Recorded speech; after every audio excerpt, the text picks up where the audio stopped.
All right, we are at the big move. This is huge as Moses is going to lead the Hebrews out of uh, Egypt, the Israelites. So, and we're talking, I mean, just imagine. We'll show some maps later on of where we're going and where they're going. But just imagine there are, what, 600,000 men. That's not counting women and children. I mean, we're looking at a couple of million people that Moses is going to lead out of Egypt, and God is going to take care of this move. I mean, it's more than we can imagine about what takes place.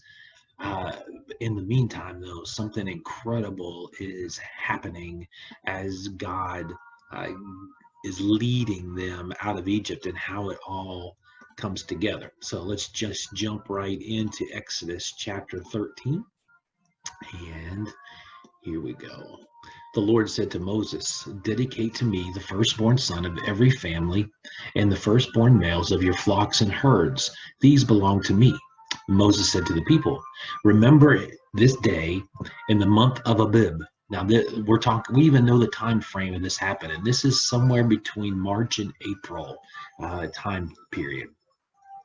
It is the day when the Lord's mighty power rescued you from Egypt, where you were slaves.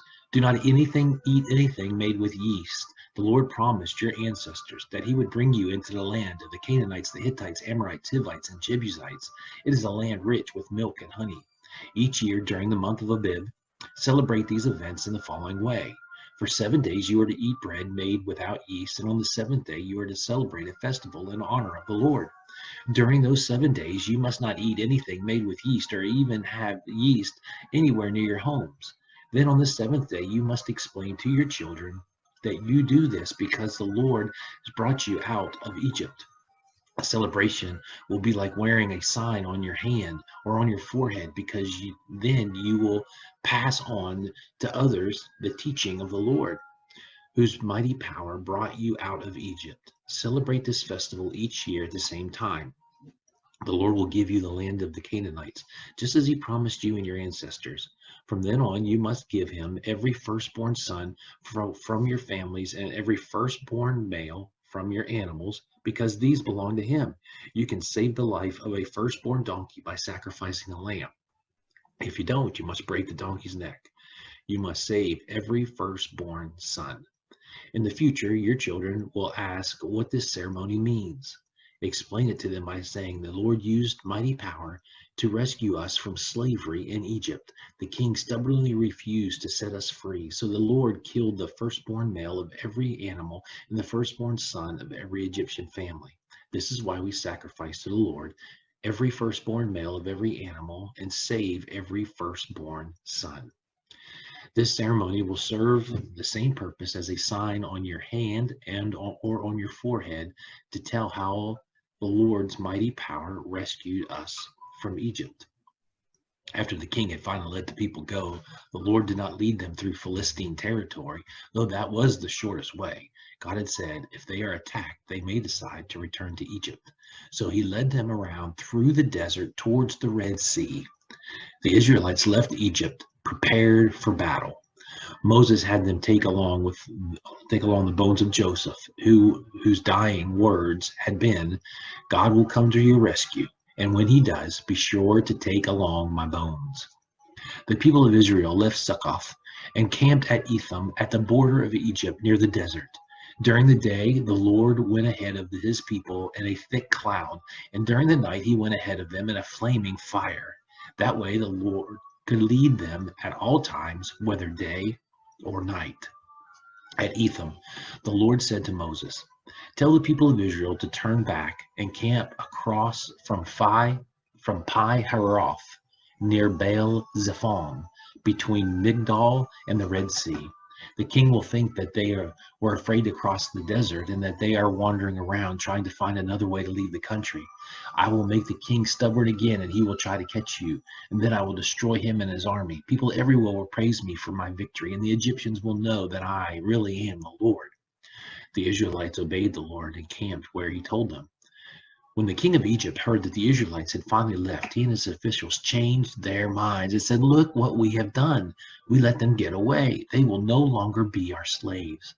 The king got his war chariot and army ready.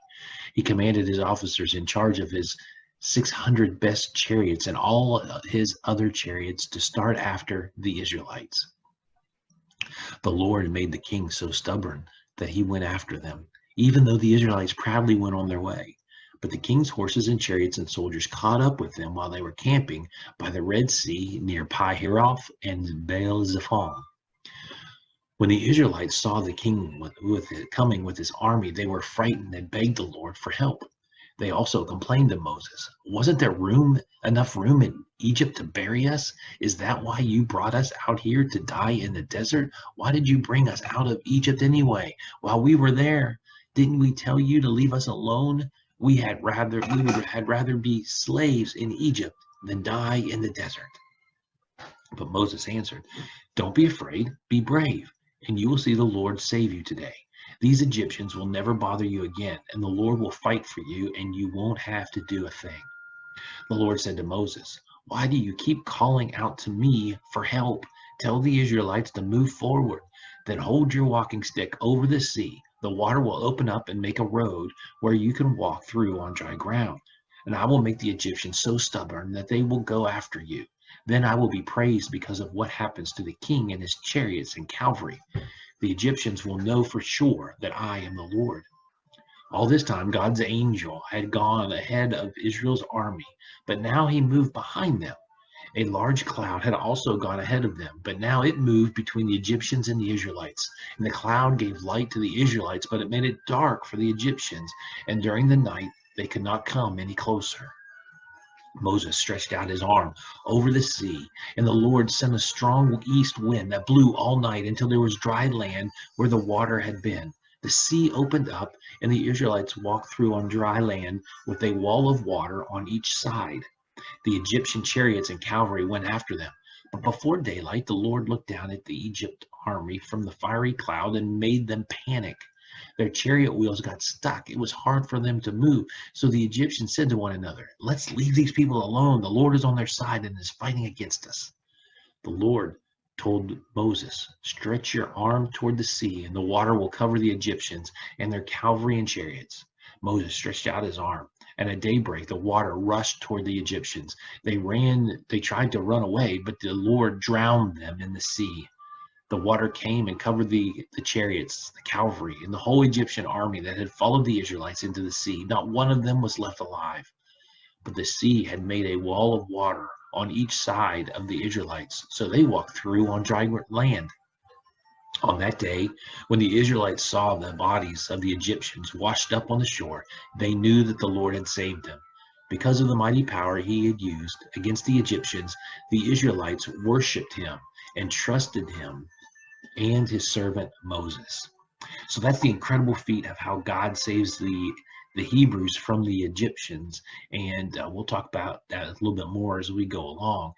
But you see, and this is going to be the way it always is. The Israelites were second guessing God and thinking, we had it better. Well, the reality is God's got a plan and we have to trust him. And the Lord's trying to show the Israelites, just as like he shows us, that he is worthy of our trust and that he has our best interests at heart.